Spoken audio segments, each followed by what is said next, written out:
Okay, so this might be live, but I'm going to stop it and just do it on Zoom. So stopping this.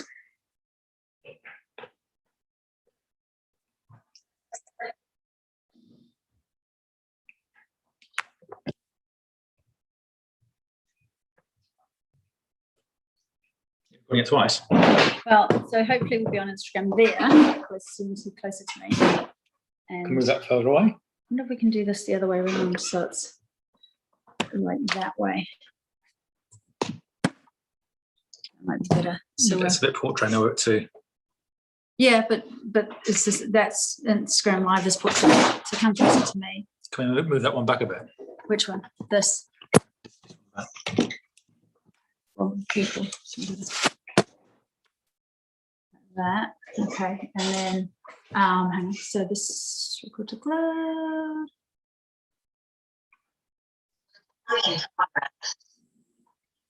Okay, and then are we live now? So we are going to be, Mike and I are going to be talking about menopause and talking to men about menopause. We're going live on my Zoom into my womenswellbeing.me space, but thought we might actually also put this on Instagram too. So I think this is going on Instagram. If this is my first Instagram live. Same. So hi. Oh, look, somebody has joined. So this is going live. Hi, live Instagram. And so weird. So weird. So listen, my name's Linda Stevens and I run womenswellbeing.me. I run yogamums.net as well. And this talk is specifically for perimenopausal women and their partners.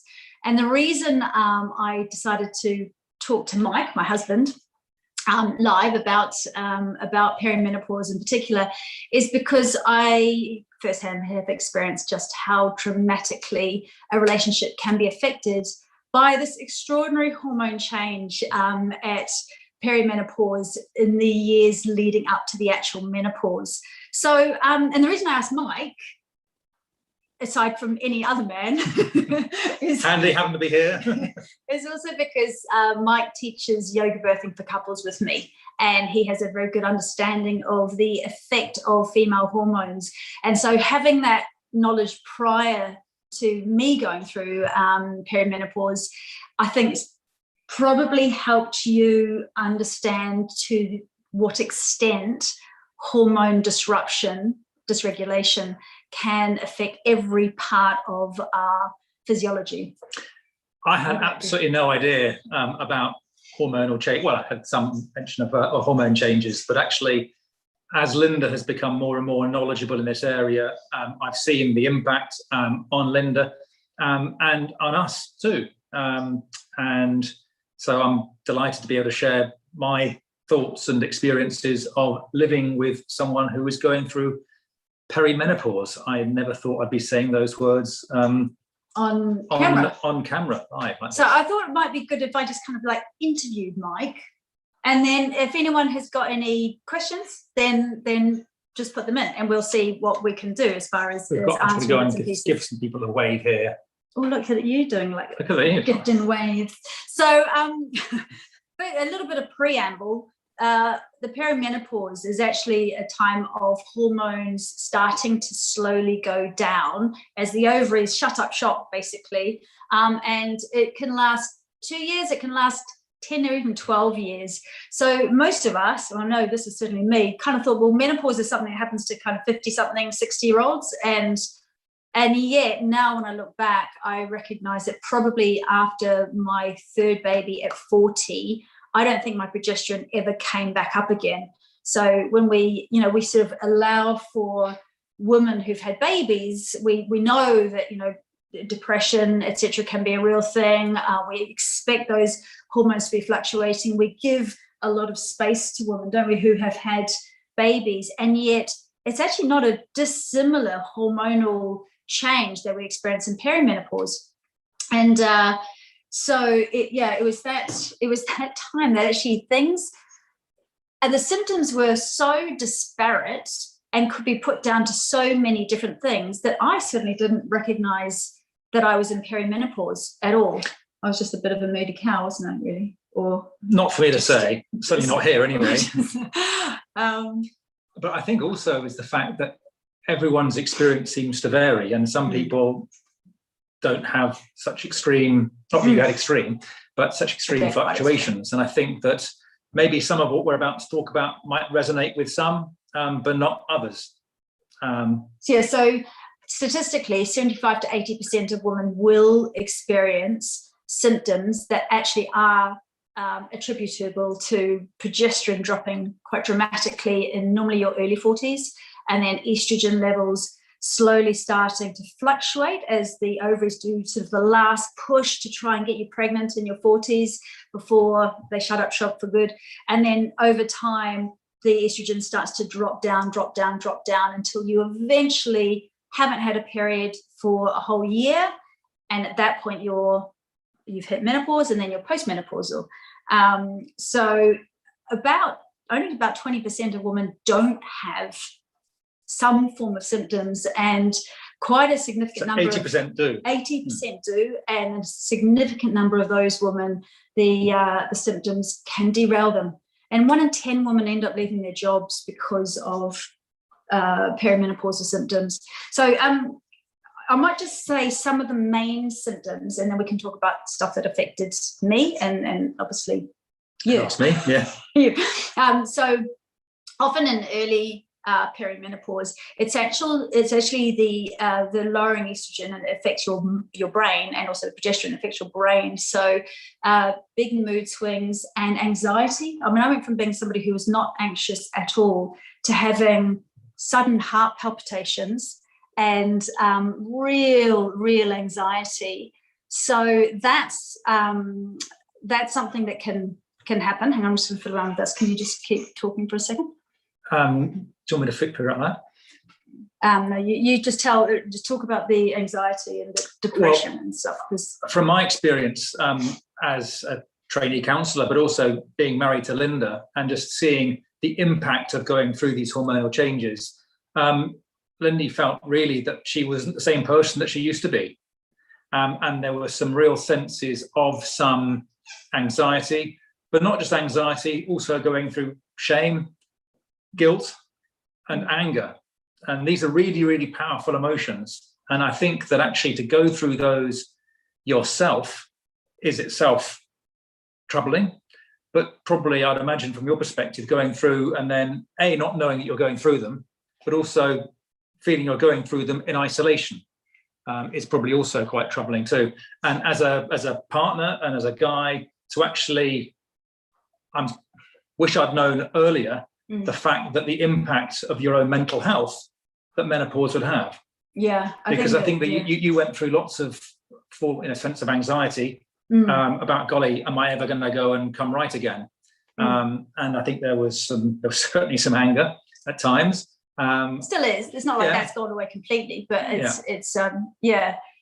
think one of the hardest things for women initially can be this, heightened anxiety or just low mood, when you just don't actually feel like it. You were really sociable before, and suddenly you just like, I really don't feel like seeing people. And then is there something wrong with me? Why don't I feel like going out?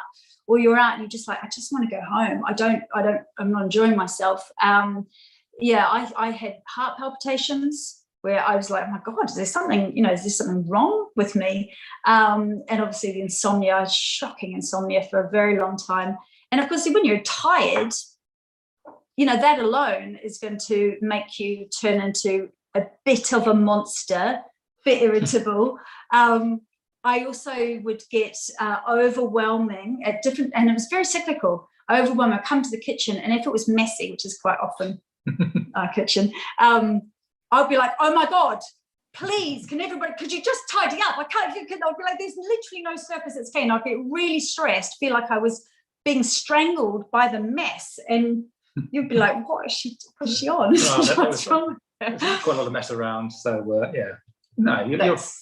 that for me was suddenly becoming very irritable and intolerant of, you really, and our family. I think things that you would find would be irritating anyway suddenly provoked anger rather than just irritation. Yes, that's fair. And then I'll be fine the next day. This is the crazy thing. So this is literally because the estrogen goes like that day in, day out. So one day you might be absolutely fine, and the next day really not. Next day, if your estrogen's really high but your progesterone's really low, that differential, that can be when you've got more real forgetfulness, brain fog and forgetfulness, can't remember words. And it's not just like, you've written something in the diary, and I was talking to somebody about this the other day. It's like your brain doesn't see words properly or numbers properly. So it says 11:30, but your brain says 1:30. And you're utterly convinced that the appointment's at 1:30. We've missed quite a few appointments of various things, schools, sort of deadlines whizzing by, that things that were in the diary or in our mind diary, but actually they're just gone. And then it's not like I then go, oh, of course. Oh yeah, it's like that memory's not there. It's literally not there. And so and that's very disconcerting. I know there's pretty famous people like Eureka Johnson, who thought she had early onset Alzheimer's, and it can feel like that, and it can be incredibly isolating to feel that you're losing your mind. So actually to understand that it's not you, it's your hormones, and that it can be incredibly validating, but also for your partner to understand. There's a reason for it. I think that sort of after birth, when your hormones just change, and I guess with a teenage daughter going through puberty, when hormones are fluctuating anyway, so it is with with perimenopause. And I think just coming back to the idea that, speaking from a guy perspective, I always thought menopause was a thing that happened, and I guess that's true. It's a point in time, but I think the important thing as a person living with a perimenopausal woman is to know the fact that this thing exists, and it's a period of time, years, and it's not one isolated event. It's not bang, menopause has happened, and it's like you go through a door, but actually it's a journey, and there's a lot of stuff that happens in the run up to that. Because all menopause it's just a medically defined point in time, isn't it? It's 12 months without a period. Exactly. Yes. So and that's key, that it's not necessarily the menopause that is literally a time and a moment in time. It's the time before that and afterwards, and also the fact that there's so little information around. There's more here in the UK now, but there wasn't a couple of years ago when I had a real crash. I was experiencing lots of breast changes, dryness and issues down below, massive mood changes. I couldn't sleep. I had really bad IBS, so we know that progesterone smooths the intestines. So often women get much worse digestive issues when they're in perimenopause. So I had all of this stuff going on, and I was constantly going to doctors going, and there's this, and I'd be sent off to see a gastroenterologist and have testing for Crohn's disease, and I was sent off to see a gynecologist who very, very unhelpfully said to me, oh, do you think your husband's been faithful to you?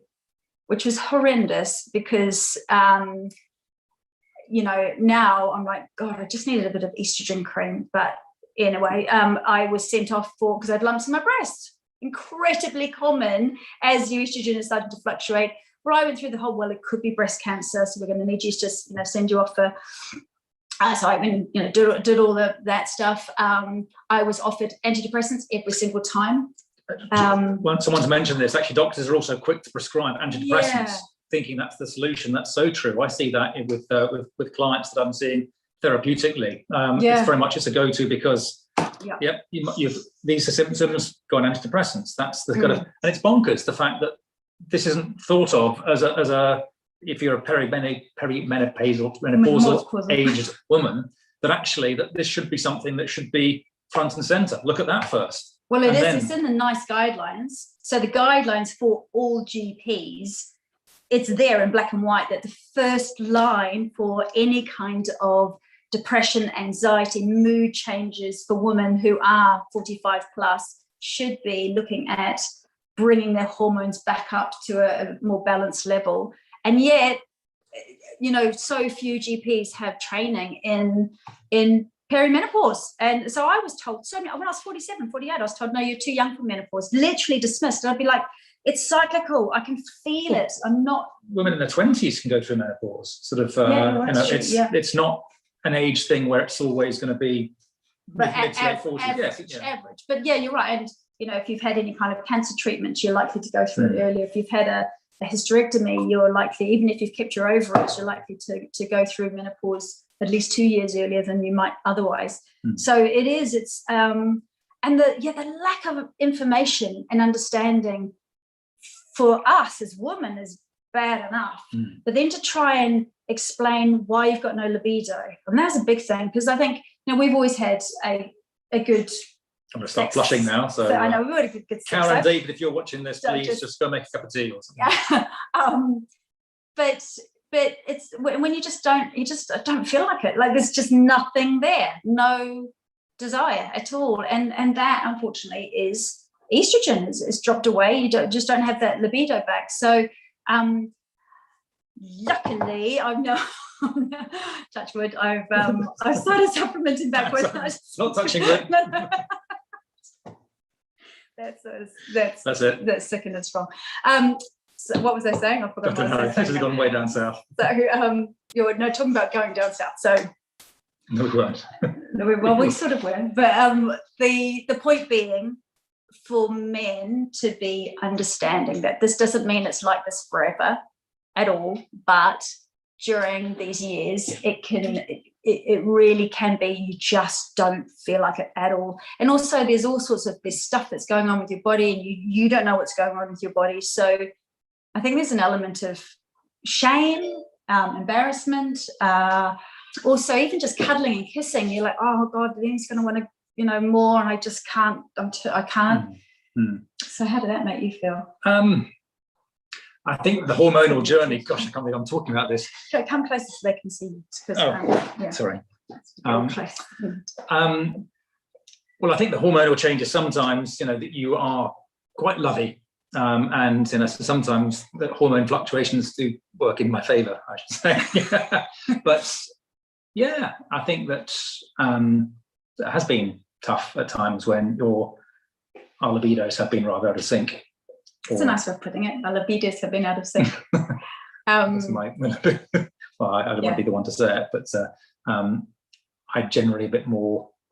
Yeah, well, you're a man and I'm a perimenopausal woman, so that's But also a lot of for women, one of the main areas of our bodies when the estrogen drops, one of the main and the first part, the kind of ports of call, if you like, is around the pelvic area. So a lot of women coming into their early 40s will start experiencing a bit of leaking for the first time, and dryness, even though dryness is not really the right word because it's around the vulva. So there's a discomfort. So like just wearing your knickers and things can be uncomfortable. And actually it's because the whole area is very estriol rich, which is one of our 3 types of estrogen. And so even if you don't supplement all the hormones in the rest of your body with HRT, you can use just topical, very low dose estrogen cream, which can just help the muscles and the muscle fibers become a little more elastic and more lubricated, just massively, dramatically take down the incidence of UTIs, of thrush, and just make everything a bit more comfortable, because it can be really painful having sex when it's all a bit dry. There's no lubrication, so it's painful. So that's another reason why you might not. Just hearing you say that, I just so hope your parents are watching this. Yeah, so I don't think they're on Instagram, no, so that's good. Right. But the other thing is just being completely okay with lubrication. So just okay, I won't go any more into that because that's embarrassing, but that's something that can be really helpful as well. And knowing it all gets better, I think that's the thing, that it's not necessary. A lot of relationships actually break up around this time, and potentially because there's a lack of communication, there's a lack of feeling like you're being understood. There's shame. There's a sort of a breakdown potentially there's a lot more isolation. But I think if the guys knew, I think that it's been helpful for me to actually intellectually understand the processes that your body's going through on a chemical level, and actually how they have an impact on your emotions and also your physiology. And actually, maybe as a guy, a bit right brain, left brain, whatever it is, but to actually, there's a reason for this, and that reason is going to change, and it's not you. This is the new you for forever and ever. I was saying it's a little bit like a Forrest Gump kind of thing. When it's living with a perimenopausal woman, it's sometimes you never know what you're going to get. Yes. Did you wonder where that was going? I did, yeah. I was like, Forrest Gump, really? Thanks. No. But so I wanted to talk about a time. 2 years ago, I ended up having a breakdown, and I had lots of perimenopausal issues going on, but I didn't realize what they were. I didn't realize it was hormones, which is ridiculous because I work in women's health, but I didn't realize that was happening to me. And I kept pushing through, expecting myself to be able to work at the pace that I used to. And we'd had a bit of a health scare with Mike prior year. So I think I was in a heightened level of stress. And now I know, when you're perimenopausal, you just cannot keep pushing through fatigue. You've got to rest. And I'm really good at that. I'm really good now at just saying to Mike or the kids, I've got to go and do a meditation, or I've got to go and just rest for a bit. And you kind of, just out the way. I'm a supporter of that. Go and have a lie down. Disappear off for a few hours. But I didn't. And so 2 years ago, I was trying to do, expand my business and do lots of stuff and bring in more money. And I was pushing through, and having lots of dizzy spells. And then I had vertigo, which is apparently a pretty common perimenopausal issue. But again, doctor was like, no. The only time you have vertigo is if there's something wrong with your ears, nothing to do with hormones.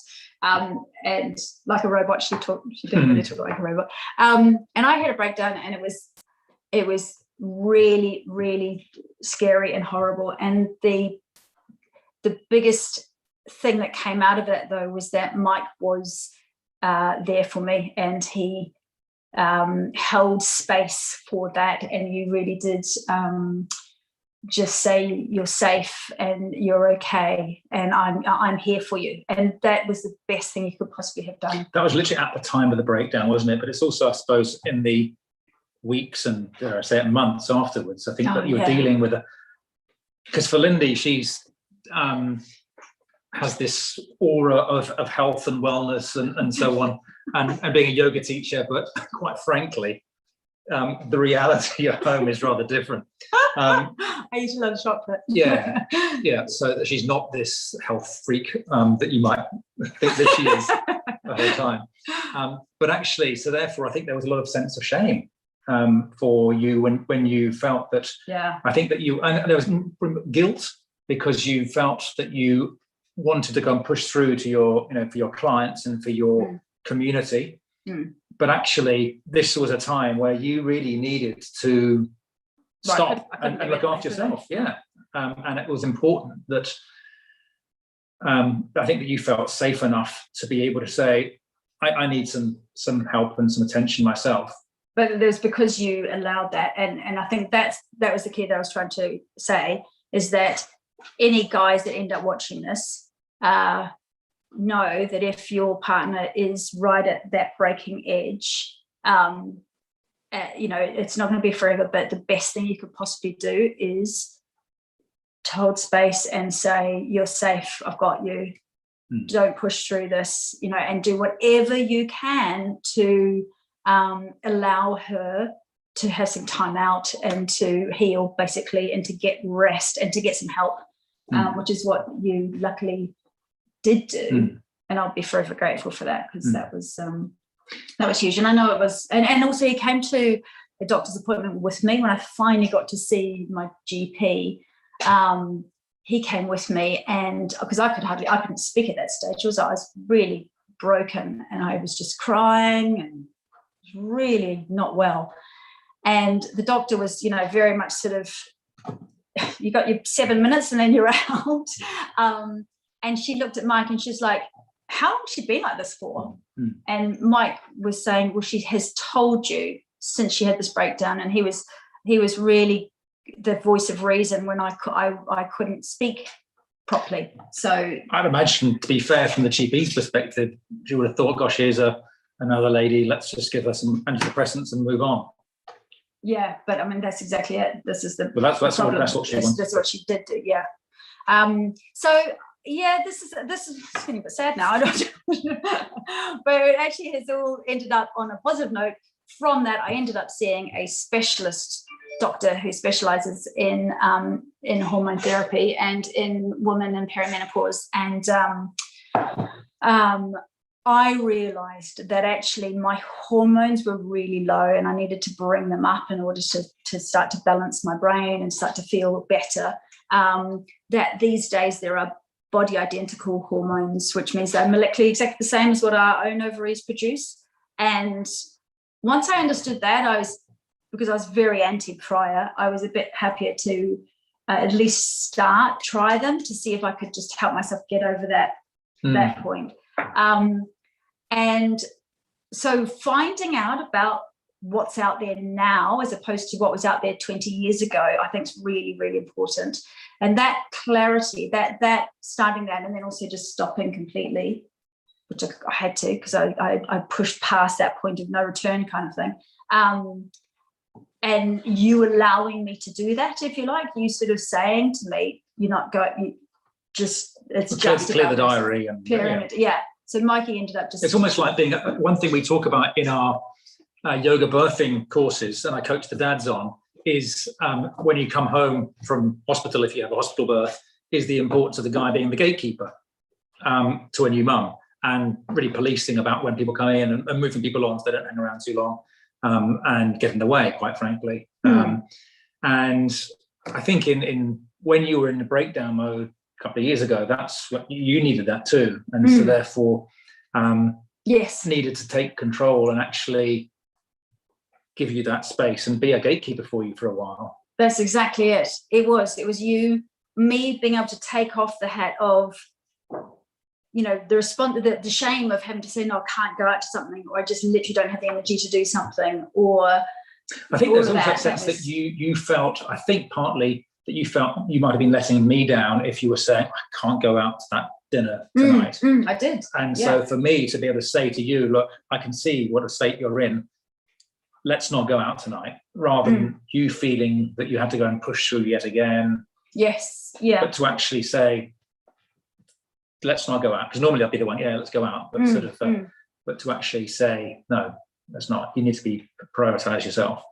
Yeah, and it is that and it's such a big thing to get your head around, especially if you've always been somebody who does lots of stuff, to recognize you have to look after this vessel, you have to do whatever it's demanding, because you can't really do anything else. And if you do keep pushing through, it's only going to get worse. And that's, that's a big thing I've learned is the adrenals, which take over a bit of production of our hormones once our ovaries starts to stop producing them.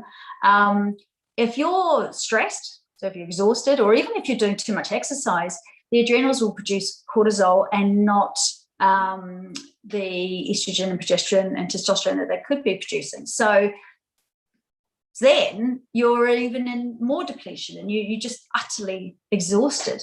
So really important to listen when you're tired, and it's a difference between tired and utterly like you've got a lead blanket over your head and you just can't move, you're so tired. So you get a couple of comments coming through. If you've got any questions, feel free to put them in on the chat. Gosh, I sound like someone's at the YouTube doing saying that. I know, we've got absolutely no idea. We don't know what we're doing at all. Yeah. So yeah, and I'm hoping that, I'm just not sure if in my group I can. I'm not sure if this is being recorded. Yeah, I think it is. Yeah. So And the other thing also to know that you can be in perimenopause and your periods be absolutely clockwork and absolutely fine. So this is the thing that I think a lot of GPs still will say, well, are your periods regular? And you'll be like, well, yeah, I think so. And they're like, well, you're not in perimenopause. But actually, that isn't an indication of whether you are or not. And similarly with blood tests. Wait, hang on. So if that's not, what is? So basically, your periods might still be pretty regular. They might be a bit more scanty, or you might get the odd flooding. Do you remember I did that one time? I just a long time ago. I think, are we oversharing? Yeah, oversharing. That's oversharing. But no, it's important. No, it's fair. But they can be regular, because I remember thinking, well, no, mine are pretty regular, so that's, I must be too young for this. And so it's not necessarily your periods. And similarly with blood tests, if you're prior to 45, there's a blood test through the NHS that will tell the GP whether you have stopped ovulating full stop and you are, post-menopausal now. But because every single day our hormones are going up and down, up and down, up and down, it's almost impossible as a predictor to do blood tests. Once you're potentially on estrogen and especially testosterone and progesterone, then you can have tests to see what your levels are like after you've supplemented. But as a actual prescription, what do you say? As an actual indicative thing, as a marker, if you like, blood tests aren't. So actually now what they do is they look at your history in great detail and look at your symptoms. And it really is, if you're kind of over 40 and up to 51 or so, and you've got, vaginal dryness or issues with recurrent UTIs, if you've got aching bones and muscles, if you've got real fatigue, extreme fatigue, if you've got big mood fluctuations, brain fog, insomnia. Yeah. God, there's about 35 to anxiety, shame, depression. All of these things can feed into it. Libido. That's a libido. Libido is a big one. Yeah, a bit. I think the anxiety and the depression is the thing that is quite key for a lot of women, and which often is just take some antidepressants. And it also, it's sort of the anxiety and depression can impact the man as well, the partner, because I guess if you are if you're struggling, and then as a person I'm thinking, A, what can I do to help, but also B, am I in trouble? What have I done? But in fact, it might be just a recognition, an acknowledgement, the fact that your body's going through this without personalizing it. Yes, yeah, no, that's great. It is. It's not just me. It's not just me isolated. What is wrong with me? Which I think is a really big thing when, when you're already feeling low, to think that you're also not able to talk to, the person that you love the most, and that they might be judging you. And what if they're thinking, oh gosh, your body's old and ugly now, and you're likely to go off with somebody younger. And, there's all sorts of stuff that your mind can go really, can go into quite a negative spiral. So thinking it's a bit like, we've got teenage children, and I think that the sense that when you've got teenagers, there's a sense that teenagers, they kind of freak out, they rebel, because it's almost like they've got, like a roller coaster, have that safety belt. They want to make sure, right, let's check the safety belt, is it working? And I kind of wonder whether, as a perimenopausal woman, there's a sense that actually I'm going through this change, and I kind of want to go and push. Not that maybe it's a bad example. Not that you need to be. I think it's just that safety. Feeling like you're checking the boundaries, but also it's feeling like your partner is creating safety for you. It's safe to say, I feel like shit today. Oh, my brain is so foggy. I don't know what's wrong with me. And for them not to go, yeah, what's wrong with you? My mum was fine. She seemed to sail through menopause. What's wrong with you? But sweetheart, it's not you, it's your hormones. And we're going to get through this together. And listen, if you're too tired to go out tonight, either I can go by myself or we'll stick on a DVD and or create DVD, space, Netflix. But also, just go and do your thing. It might be go and have a lie down in a hammock or whatever it might be. Yeah. And and understanding that for us, it's like when you've never had a baby before, you have your first baby and you imagine it's going to be a certain way, and you imagine you're going to be a certain type of mother, and then suddenly you're like, oh my God, I can't make this thing sleep.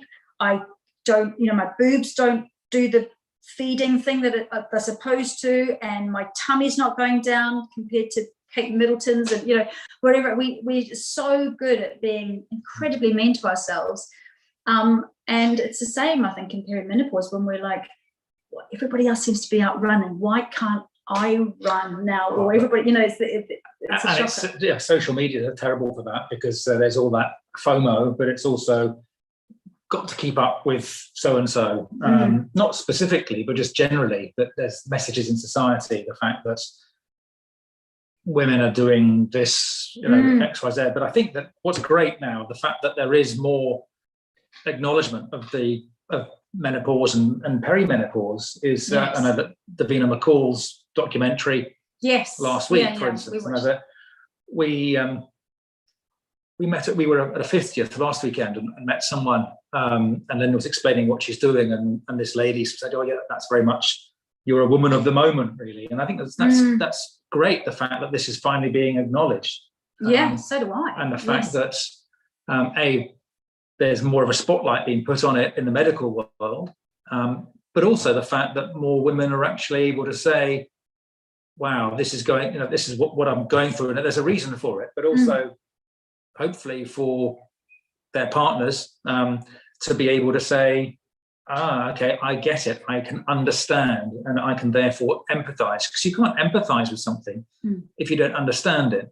And I think that if you understand it, you can then empathize with it, and I think then you'll be in a better place to actually deal with what you're dealing with.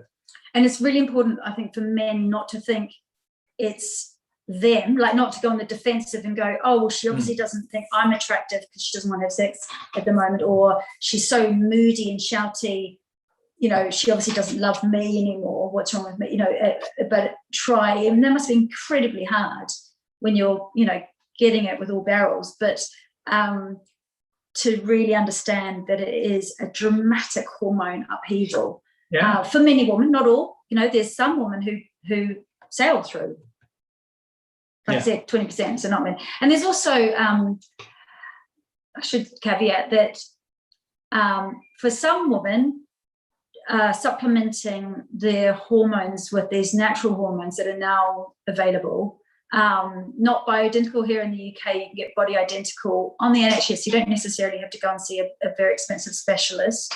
And in other countries, it's different. But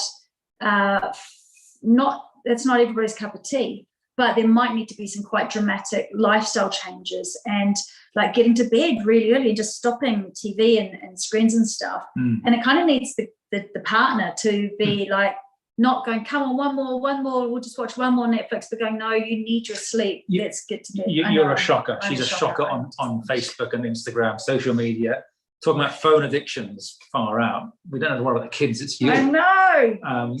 It is. I'm such a bad person. And that's Linda's her own worst enemy on that front. So it used to be Linda was in bed first, and then I would sort of, come along later. But now it's often. Okay, maybe because I'm an old git now. But actually, that you do need reminding. More discipline. You shouldn't need reminding. You should do it yourself. But just to get off the phone. Yes, I know. Phone's a shocker. That's so true, and it is. But and exercise and just eating better. All of the things that we, it's a lot easier if you do it as a partnership, isn't it? It really is.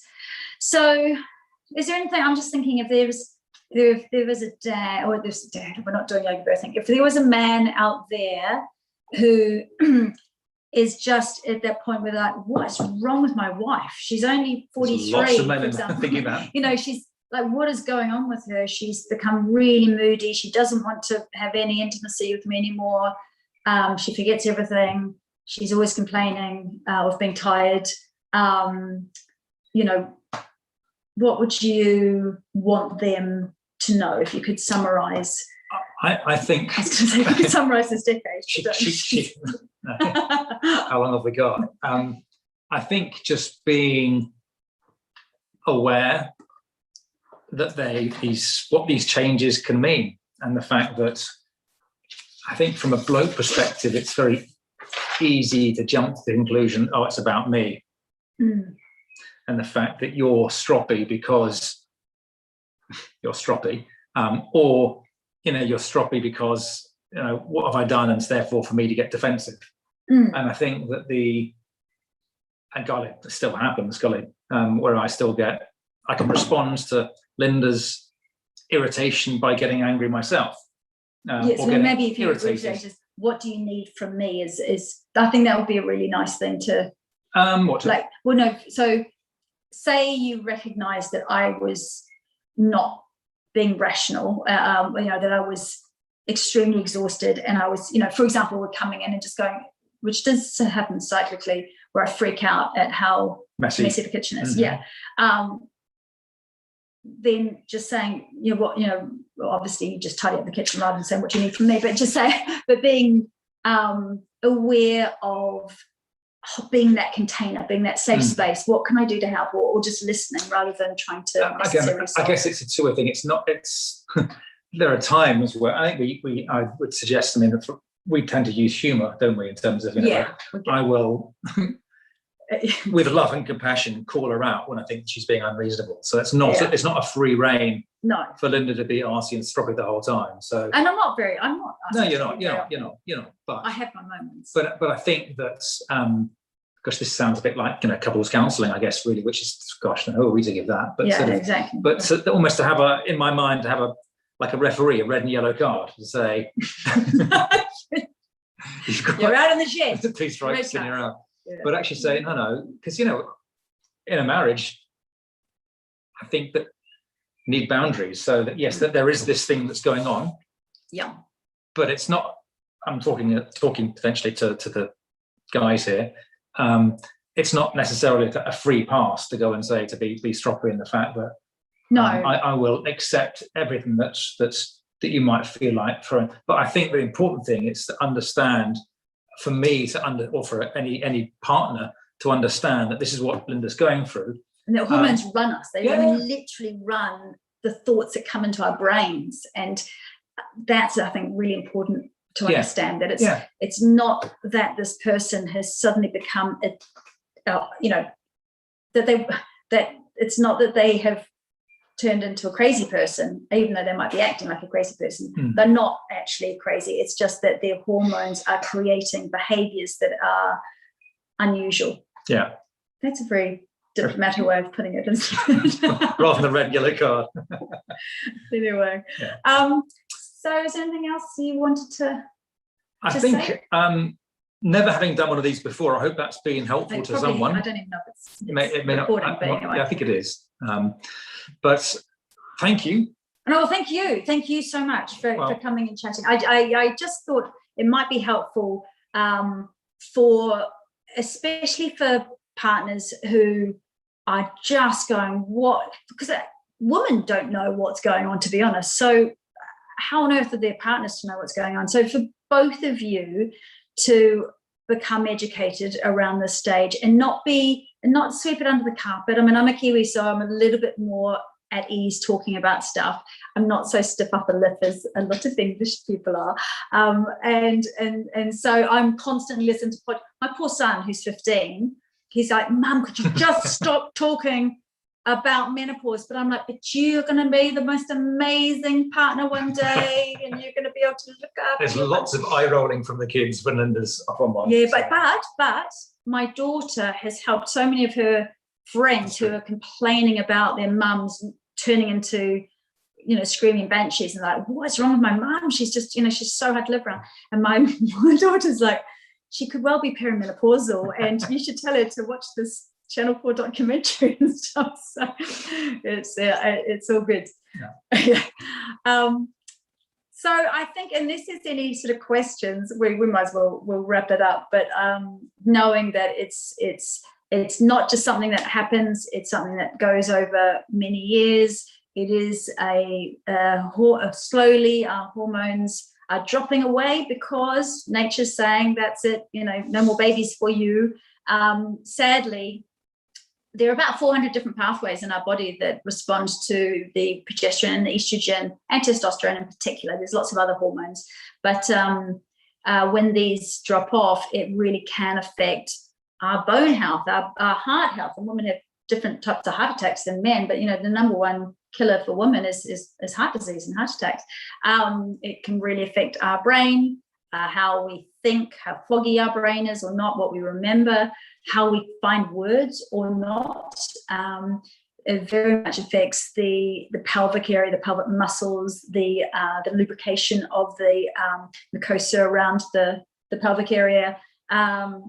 Just so much. So just being aware that it's not necessarily just you, it's likely to be your hormones, and that this stage affects partnerships and whole family, doesn't it? And it is I feel like it's a whole family issue. I think we talk about it with the kids as well. So the kids are also hopefully growing up knowing the fact that this is something that mum is going through, and that therefore when there's a bit more yelling in the house, when the kitchen's not quite up to scratch, or whether it's not just about the kitchen, is it? It's not just about the kitchen at all. But also because we've got 2 teenagers and then a nearly 10-year-old, and so you can tell when your teenagers are having a big hormonal surge, because there's a lot more argy-bargy and door slamming and stuff. And you go, oh, well, there's a little bit of the hormone surge going on there. So it's quite nice to be able to say. I just take my hat off to